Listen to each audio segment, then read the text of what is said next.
اب ہم کیا کر رہے ہیں؟ وہاں جا کے کہتی ہوں جج صاحب ذرا یہ بھجوا دیں، سائن کروا دیں عمران خان کے، جج صاحب یہ سائن کروا دیں. وہاں سے پاور آف اٹارنی بھیجی جاتی ہے جیل کے پاس، اور وہ بھیجتے ہیں، بھجواتے ہیں ATC کے جج ابجد، اور بغیر سائن وہ کوئی نہیں سائن کروا کے دیتا، سائن ہی نہیں ہوتی ہے. تو یہ کس قسم کا نظام ہے کہ ایک جج بھی بھیجے تو وہاں کا وہ جیل والا فیصلہ کرتے کہ عمران خان کی پاور آف اٹارنی دینی نہیں ہے تاکہ عمران خان کا یہاں پہ توشہ خانہ 2 کے لیے بیل اپلائی نہ کر سکے. یہ گیمیں ڈالی ہوئی ہیں. ہم تنگ آ رہے ہیں ان چیزوں سے، بس بہت ہو گیا ہے. اب یہ آپ کہتے ہیں نا کہ اس کے اگلا سٹیپ ہوگا، اگلا سٹیپ ہو جائے گا جب ہم نے تو اتنی تمیز اور شرافت سے یہاں پہ آ کے چپ کر کے MNAs MPA سینیٹر سب آ کے بیٹھتے ہیں. تو اس کے بعد شرافت کہاں تک جائے گی؟ پھر شرافت سے ہم باہر بیٹھ جائیں گے اور یہاں سے اٹھیں گے نہیں. پھر کیا کریں گے؟ ریڈ زون میں آ کے اپنے MNAs MPAs کو ڈنڈے ماریں گے، پھر انٹرنیشنل نیوز بنے گی. پھر ہم انٹرنیشنل اب ہم ماریں آ کے، اٹھائیں ساروں کو، اور پھر سارے یہ جو باہر پھر رہے ہیں نا، سارے جو سیریں کرتے پھرتے ہیں، ان کو بتانا کہ ہم اپنے ممبرز آف پارلیمنٹ کے ساتھ کیا کرتے ہیں، کہ کوئی دنیا گھبرائے گی آپ سے، ان سے ڈرے گی کہ ان کو نہ بلانا، یہ کس قسم کے لوگ ہیں، اپنے ممبر آف پارلیمنٹ کے ساتھ کیا کرتے ہیں. اس لیے ان کو اب بس کر دینی چاہیے. ہماری بس ہو گئی ہے، اور ہماری وہ آرام سے کام کرنے کا بھی ہمت ختم ہو گیا ہے. عمران خان کی آنکھ ایک میں نقصان ہوا ہے، دوسری کو بچانا ہے.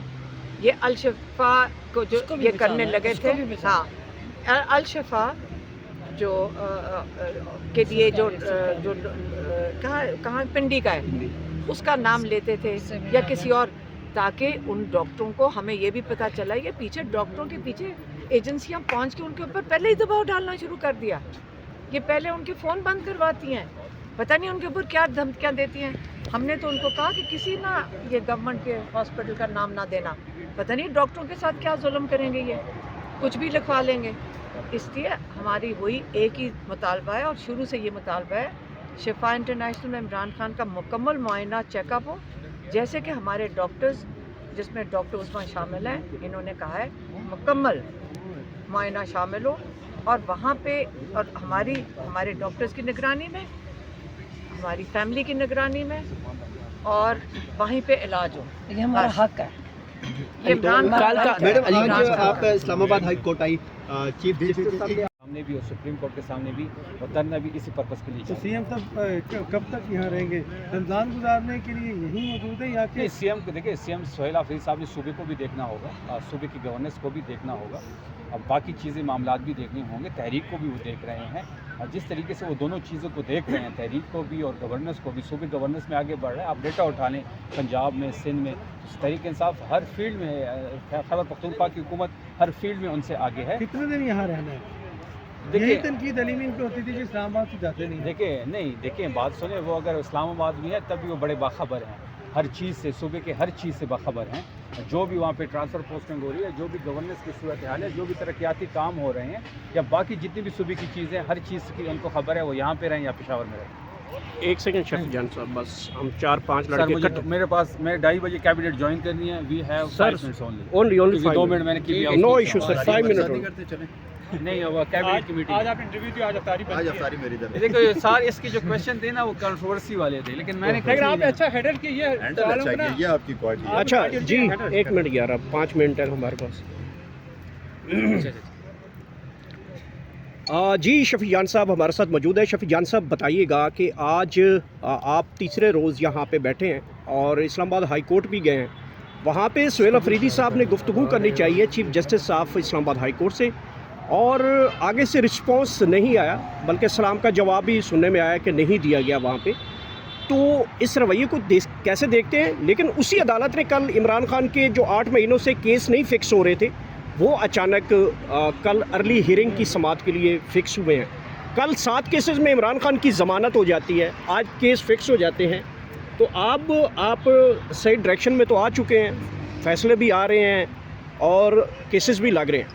دیکھیے پہلی بات ہے کہ اس رویے کے خلاف ہی یہاں پہ دھرنا شروع ہے. اس رویے کا ذکر ہی میں 2-3 دن سے کر رہا ہوں کہ جہاں پہ تحریک انصاف اپنے لیے آسانی ڈھونڈنے کی کوشش کرتی ہے، قانون کے مطابق، آئین کے مطابق، عدالت کا راستہ اختیار کرنا چاہتی ہے تو عدالت کا راستہ ان پہ بند کر دیا جاتا ہے. آپ نے دیکھا ہوگا کہ صبح سی ایم سہیل آفریدی صاحب ہائی کورٹ پہنچے, ہائی کورٹ میں انہوں نے جج سے بات کرنی چاہیے, سلام تک کیا, سلام تک کا جواب نہیں آیا اور واپس چیمبر میں چلے گئے. ہمارے کیسز نہیں سنے جا رہے, نہیں لگائے جا رہے ہیں. دوسری طرف جہاں پہ تحریک انصاف کے خلاف کوئی چیز ہو وہ سنی بھی جا رہی ہے, لگائی بھی جا رہی ہے, امپلیمنٹیشن کی بھی بات ہو رہی ہے. تو اسی رویے کے خلاف ہم چاہتے ہیں کہ انصاف کا جو نظام ہو وہ متوازن ہو. لیکن 26 اور 27 ترمیم کے بعد یہ عدالتیں محکوم ہو چکی ہیں, اسی کے خلاف یہ دھرنا شروع ہے اور آج بھی پارلیمنٹرین سپریم کورٹ کے سامنے اور ہائی کورٹ کے سامنے تھے.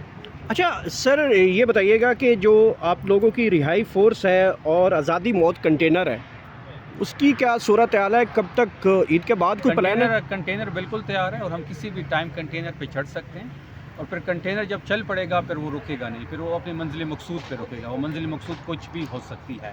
جہاں تک رہائی فورس کی بات ہے تو اس کے سٹرکچر پہ کام ہو رہا ہے. نوجوانوں لاکھوں نوجوان اس میں شامل ہوں گے, اس کے ساتھ ساتھ پورے پاکستان سے نوجوان اس میں شامل ہوں گے. ان کا ایک مقصد ہوگا, وہ عمران خان صاحب کی رہائی. یہ غیر سیاسی ہوگی اور جس دن عمران خان صاحب رہا ہوں گے یہ شکریہ کے ساتھ ڈیزالو کر دی جائے گی. اسٹریٹ موومنٹ کے تناظر میں ہی سہیل آفریدی صاحب نے اس کی اناؤنسمنٹ کی ہے. وہ یہ سمجھتے ہیں کہ اسٹریٹ موومنٹ میں رہائی فورس جو ہے وہ وائٹل رول پلے کر سکتی ہے, اسی کے لیے اعلان ہوا ہے اور اس پہ کام ہو رہا ہے. یہ رہائی فورس اور امن فورس جو بنائی جا رہی ہے, اس میں اوپر کوئی پارٹی کے کچھ لوگوں نے کافی تحفظات کیے ہیں, تو آپ سمجھتے ہیں کہ جو تحفظات ہیں وہ تحریک انصاف سب سے بڑی پولیٹیکل پارٹی ہے, ایک ہی نیشنل پارٹی ہے. مختلف لوگوں کی مختلف رائے ہو سکتی ہے, مشاورت بھی اس پہ ہوئی ہے اور اس کے ساتھ ساتھ آپ نے یہ بھی دیکھا ہوگا کہ تمام لوگوں کی مشوروں کو ہم نے آن بورڈ لیا ہے, بڑا پازیٹیولی لیا ہے. اسٹریٹ موومنٹ کی ذمہ داری سہیل آفریدی صاحب کی تھی, عمران خان صاحب نے یہ ذمہ داری ان کو دی ہے اور اسی کے تناظر میں ہی یہ اناؤنسمنٹ ہوئی ہے. تو اس لیے سہیل آفریدی صاحب نے ہی اس کو اناؤنس کیا ہے. اگر پارٹی میں کوئی بھی اس میں کوئی اپنا انپوٹ دینا چاہتا ہے بالکل ویلکم بھی کریں گے, ان کی رائے بھی کو بھی پازیٹیو لیا جائے گا, لیکن فور ضرور ہوگا. اچھا, کل ایک ٹویٹ ہوا ہے عظمہ بخاری کی جانب سے جس میں کچھ جہازوں کی تصویریں لگائی گئی ہیں. ایک جہاز دوسرے جہاز کے اوپر ہے, بیٹھا ہوا ہے, تو انہوں نے بڑا تنقید کا نشانہ بنایا ہے کہ اس طرح کی گھٹیا ذہانت جو ہے, ایک انتشاری ٹولہ جو ہے وہ اس طرح کا جو ہے وہ جو ذہن سازی کرتا ہے, لوگوں کو عزتیں اچھالتا ہے. اب جہازوں میں عزتیں اچھالنے والا کیا کنٹینٹ ہے؟ پہلی بات یہ ہے کہ عظمہ بخاری کو سیریس نہیں لینا چاہیے. وہ ایک آل شریف فیملی کی ایک ملازم ہی ہے, اس سے زیادہ تو کچھ نہیں ہے. اور اس کو وہ جس طریقے سے ملازمت کر رہی ہے آپ کو بھی پتہ ہے اور مجھے بھی پتہ ہے. جہاں تک جہاز کی بات ہے تو آپ نے دیکھا کہ اس حکومت نے 10 ارب میں PIA کو بھیجا اور میڈم رانی کو شوق کو پورا کرنے کے لیے 11 ارب میں ایک جہاز خریدا گیا. اور پنجاب کی صورتحال آپ کے سامنے ہے, 1700 ارب سے زیادہ قرض دار ہے وہ صوبہ. اس کے ساتھ ساتھ تعلیم آؤٹ سورس ہے, صحت آؤٹ سورس ہے, 900 سے زیادہ قتل ماورائے عدالت ہو چکی ہیں. برا حال ہے گورننس کا, صرف ٹک ٹاک کی حکومت ہے. میڈم رانی کا شوق پورے کرنے کے لیے وہ CM بنی ہوئی ہے. اسٹیبلشمنٹ نے مل کے یہ ایک پروجیکٹ لانچ کیا, اس کی تشہیر ہو رہی ہے, گورننس کا بیانیہ بنایا گیا, لیکن ہر چیز میں وہ فیل ہو رہی ہے.